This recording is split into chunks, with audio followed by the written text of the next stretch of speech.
want you to watch what we're about to do because you've never seen anything like this on television.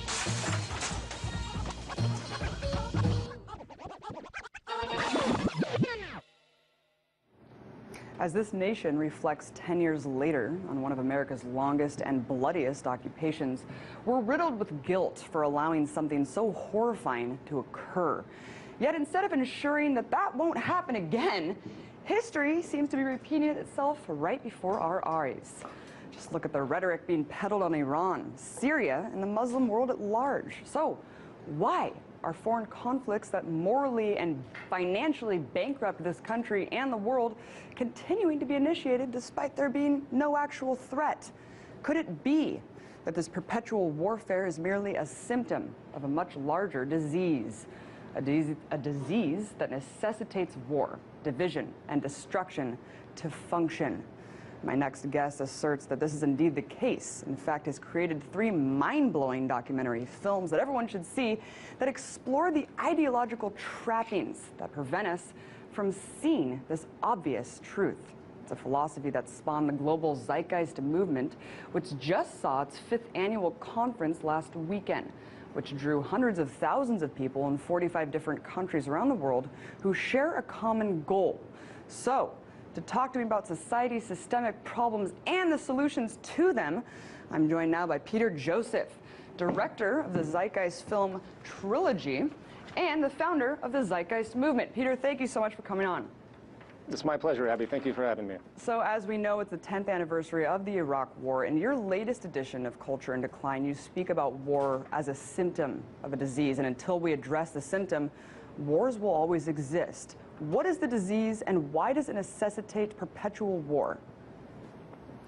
The disease is our refusal as a global civilization to very fundamentally share our resources, compounded by this fear generation that's perpetual, which is driven by imperialism, which is no mystery if anyone's studied basic history. But the economic system is where all of this resides. And the problem isn't that the intelligent people out there aren't aware of this, it's that no effort is being made to actually go to this root cause and make a decision to put pressure on all the establishments of the world to begin to work together.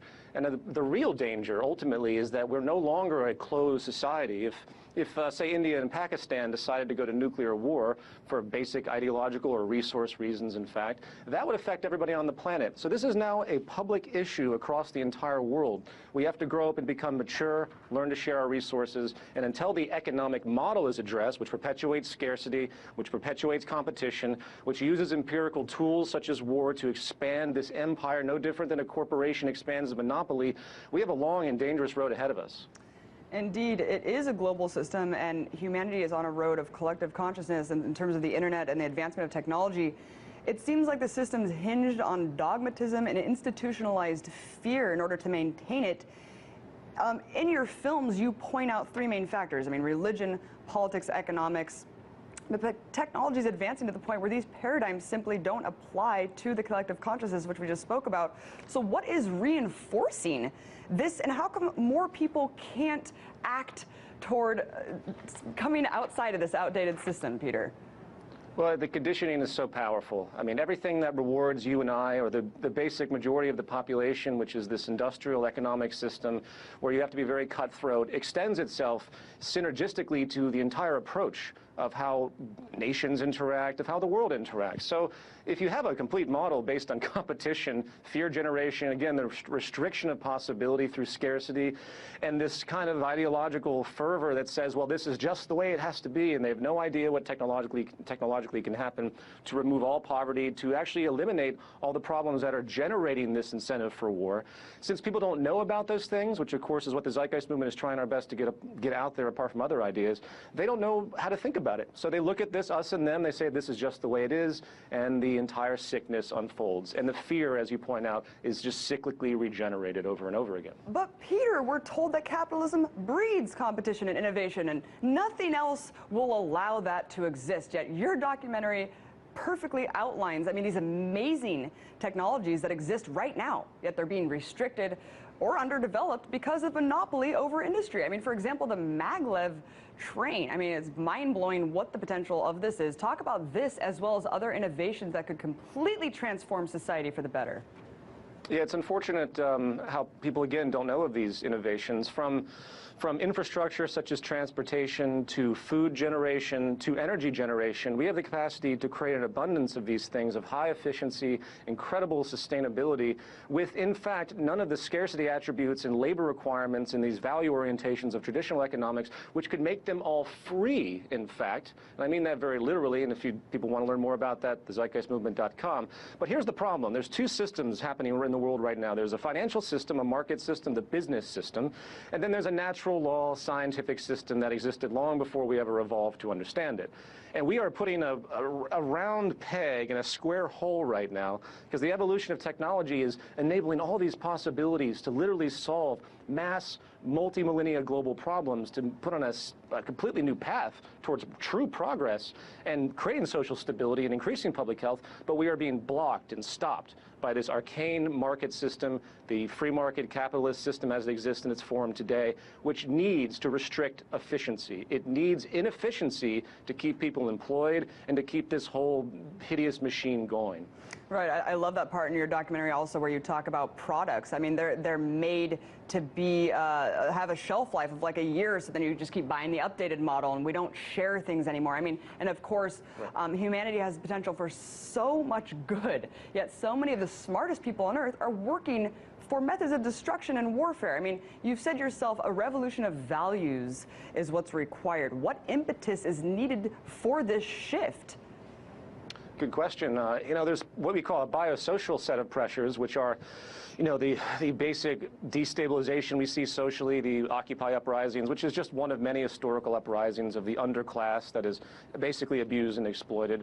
We see tremendous biodiversity problems and ecological problems that are emerging across the world. You know, this climate destabilization, all this stuff that is persisted that we kind of conveniently ignore. But these pressures, once they come down, once this natural law philosophy, this natural law science that we live in immutably shows us that, okay, I'm not going to let you do this anymore, we can hope that we will adjust and adapt. Sadly, as in my last Culture in Decline, it was called War Against Nature, there's really a war against nature happening with all the established systems in the world. We're refusing to acknowledge the basic foundation of our sociological propensities, meaning our public health propensities, how our brains interact with the environment, how we generate crime, how we generate violence, how we generate, of course, war on the social level and on the personal level.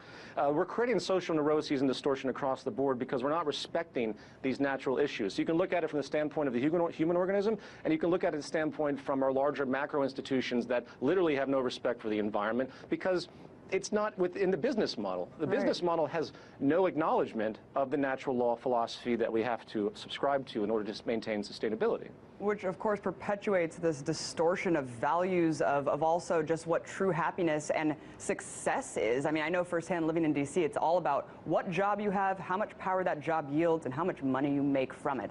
How does this toxic way of thinking about success inhibit true happiness, true stability, true health from actually manifesting?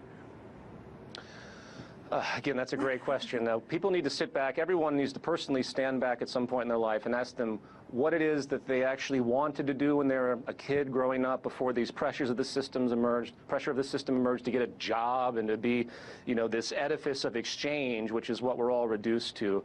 And ask themselves what happiness really means. Is it material success? Clearly not statistically. Material success is variable. You could go back hundreds of years and there be people with much better public health than we have today, societies, and yet they have much less of a material acquisitive reality. They don't have all the cell phones and Twitter and all this stuff that distracts us and makes us feel impulsive with how we relate to the world around us in many different ways. But yet they're happier. You can go to smaller impoverished cultures today that live off the land, still so much happier statistically. There's measures that have been done. Yet we are the wealthiest, most materialistic society, and we have the highest levels of suicide, depression, drug use. It goes across the board. So it's a personal respect issue, plus it's also a statistical issue. And that's another thing that the movement tries to get out is like, well, if we have this whole society that claims to be the pinnacle of success in the material culture, why isn't it correlating to our personal sense of satisfaction? And that's a big question that I could go on a huge tangent on, but I'll leave it at that. Yeah, well, people should definitely check out all of your series, Culture in Decline. It's great. Let's talk about the 5th annual Z-Day and the solutions that were discussed. How can we move forward in implementing this new social order without getting trapped in the barriers of language and these divisions, these box paradigms of socialism, Marxism. I mean, it really prevents people from opening their mind to enveloping aspects of this in our society that we need to address. Right. Yeah, the polarization propaganda goes back to our history books. Everyone, you know, if you're not into a competitive society, you must be into a communist society, excuse me. It's unfortunate that still persists because it blocks people's frame of reference, both the people that state those things and the people that hear it and don't know any better. That's a hard argument. The best thing to do is to go after the train of thought. And that's what the movement tries to do, and what our event on Z-Day was all about. The main event in Los Angeles, which was sold out, we had a tremendously good response, and we had about 11 speakers across 6 hours just go step by step through what this transition of thought and this transition of society could be. The transition of thought comes to realizing that we're just one big family on this planet. We're one species. We come from basic biological ancestors, one, in fact, mitochondrial Eve. So we're all literally one big family. And we have to realize our economy is one system on the earth. Therefore, these structural attributes that we've concocted in the market economy, these divisions, sovereignty, we have to begin to question these and question their validity for long-term social sustainability. And to answer your final question about actual transition, that's a difficult subject, how to actually move into a completely new approach to this. But there's one thing I'll say, and it's a phrase, it's called starving the beast, and that's a lack of participation in the current model. Right. There are many different ways that people can engage, especially now with this sort of access society that's emerged very slowly. You see this in Europe with the sharing of bicycles and things like this. You have other examples in the corporate commercial realm, such as the zip car in America, stuff like that. Primitive notions of this. But localization of energy in your homes, the community attributes, sharing of resources, creating shared networks, time banks, mutual credit systems like they have in Switzerland. Very advanced systems that do one thing. They help people that are suffering, that can't get a job, which is growing and robust across the world. And simultaneously, it takes away the energy and drive, the GDP growth. So you imagine, for example, if we had resolution to healthcare problems in America, which is about 15% of GDP. Right. This is a side note, by the way. And you actually resolved health problems instead of fueling them like they do. Unfortunately, Peter, I'm so sorry. We're out of time, and there's so much more to talk about. Everyone, check out your series, Peter Joseph. Definitely making the system irrelevant is the first step. Filmmaker of the Zeitgeist trilogy and founder of the Zeitgeist Movement. Awesome to have you on. Thank you very much.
Satisfied, I'm on my way.